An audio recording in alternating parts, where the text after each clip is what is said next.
This channel does not promote any violent, harmful, or illegal activities. All content provided by this channel is meant for an educational purpose only. Vote আসছে, হুমকির ফোয়ারা ছুটছে, বিতর্ক উস্কে আবার বেলাগাম দিলীপ ঘোষ।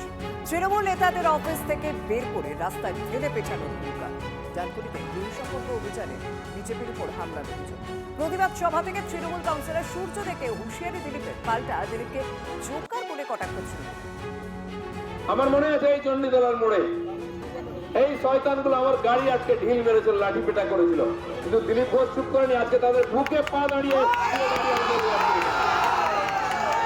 এই জানোয়ারগুলোর অফিসের সামনে দাঁড়িয়ে আমি চ্যালেঞ্জ করছি। আজ এসছি, দরকার আবার আসবো, তোদের অফিসে ঢুকে টেনে বার করে চৌরাস্তা পেটাবো। ওই জোকারটার বাবার ক্ষমতা থাকলে প্রশাসন ছেড়ে, সিআরপিএফ ছেড়ে সূর্যদের সঙ্গে এই ভাষাটা সূর্যদের পার্টি অফিসের সামনে এসে বলি। ওই 10খানা সিআরপিএফ কে ঘিরে নিয়ে, প্রশাসনকে সাথে করে নিয়ে এত বড় বড় কথা মানায় না জোকারটা।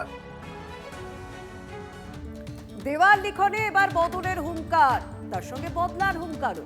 ভোটের উত্তাপে ফুটতে থাকা পূর্ব বর্ধমানের গলসিতে বিজেপির দেওয়াল লিখন ঘিরে বিতর্ক তৈরি হয়েছে।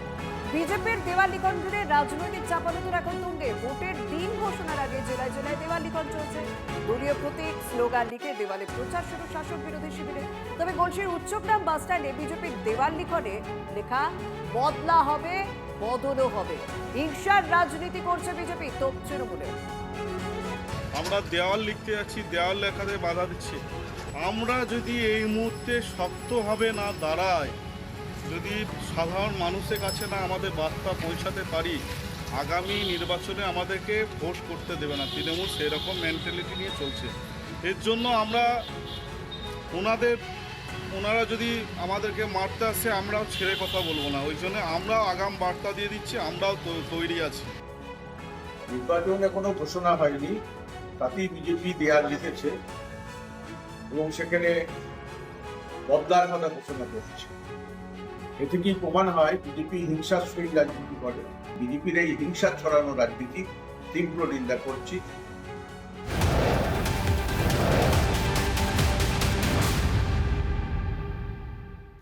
দার্জিলিংয়ের দিকে নজর রাখবো। বাড়িতে আগুন লেগেছে, ঝলসে মৃত্যু এক বৃদ্ধের। গতকাল মধ্যরাতে দার্জিলিংয়ের উদয় গ্রামের একটি বাড়িতে আগুন লাগে। রাস্তা সরু হওয়ায় দমকল এলাকায় ঢুকতেই পারেনি। স্থানীয়রাই আগুন নেভানোর চেষ্টা করেন। বাড়িতে আটকে মৃত্যু হয়েছে 61 বছরের বৃদ্ধের। ধনরাজ গেসিং আমাদের সহকর্মী রয়েছেন, প্রতিনিধি সেখান থেকে। ধনরাজ, এত বড় আগুন লেগে গেল, দমকল ঢুকতে পারলো না, ঠিক কি ঘটেছে? ना चौरास्ता से थोड़ा 15 मिनट के नीचे ये पांदम उदयग्राम गांव है। ये दो मंजिल के थे। इसमें टोटल 6 रूम थे। पूरा ये रात 2 बजे से आग निकला है। ये थोड़ा रास्ता कंजेस्टेड होने के बाद, पहाड़ की पूरा ये हिल एरिया होने के कारण यहाँ पर दमकल और छोटा गाड़ी कुछ भी नहीं आता है, तो इसलिए कुछ आग का कंट्रोल कर नहीं पाया है। इसमें एक लोग की जान गया है, जो देवराज छेत्री, वो मारा गया है। पूरा उसका खाली छोटा सा बड़ी बाजिया है। पूरा ये माथा पैर जितना भी शरीर का भाग है पूरा जल गया है। जो हेलो जल गया। বছরের প্রথম বৃষ্টি দক্ষিণবঙ্গে। কলকাতায় ফের বিক্ষিপ্ত বৃষ্টির পূর্বাভাস এবং এখনো পর্যন্ত যা খবর পাওয়া যাচ্ছে, দক্ষিণবঙ্গে বেশ কিছু জায়গাতেও বৃষ্টির পূর্বাভাস রয়েছে। বিস্তারিত জানাবেন কমলেশ সঙ্গে রয়েছেন। কমলেশ, দেখো, দক্ষিণ ভারত লাগোয়া বঙ্গোপসাগরে যে নিম্নচাপ রয়েছে তার প্রভাবে জলীয় বাষ্প ঢুকছে এখনো, এবং দক্ষিণবঙ্গের একটা বড় অংশের আকাশ এখনো মেঘলা। এই মুহূর্তে আবহাওয়া দপ্তর যে পূর্বাভাস দিয়েছে, যেটাকে নাউকাস্ট বলা হয়, এই মুহূর্তে পূর্বাভাস কলকাতায় কিছু কিছু অঞ্চলে বিক্ষিপ্তভাবে হালকা বৃষ্টি হতে পারে। এই বৃষ্টি আজকে দক্ষিণবঙ্গের বিভিন্ন জেলায় হওয়ার একটা সম্ভাবনা রয়েছে। মূলত কলকাতা লাগোয়া জেলা এবং উপকূল এবং লাগোয়া পশ্চিমাঞ্চলের জেলা, এই জেলাগুলোতে আজকে আগামী 24 ঘন্টা পর্যন্ত বিক্ষিপ্তভাবে বৃষ্টি বদলা হতে পারে। তবে কালকের পর থেকে আর বৃষ্টির সম্ভাবনা খুব একটা নেই। এই নিম্নচাপের প্রভাব দ্রুত কেটে যাওয়ারই আভাস দিচ্ছে আবহাওয়া দপ্তর। ধন্যবাদ।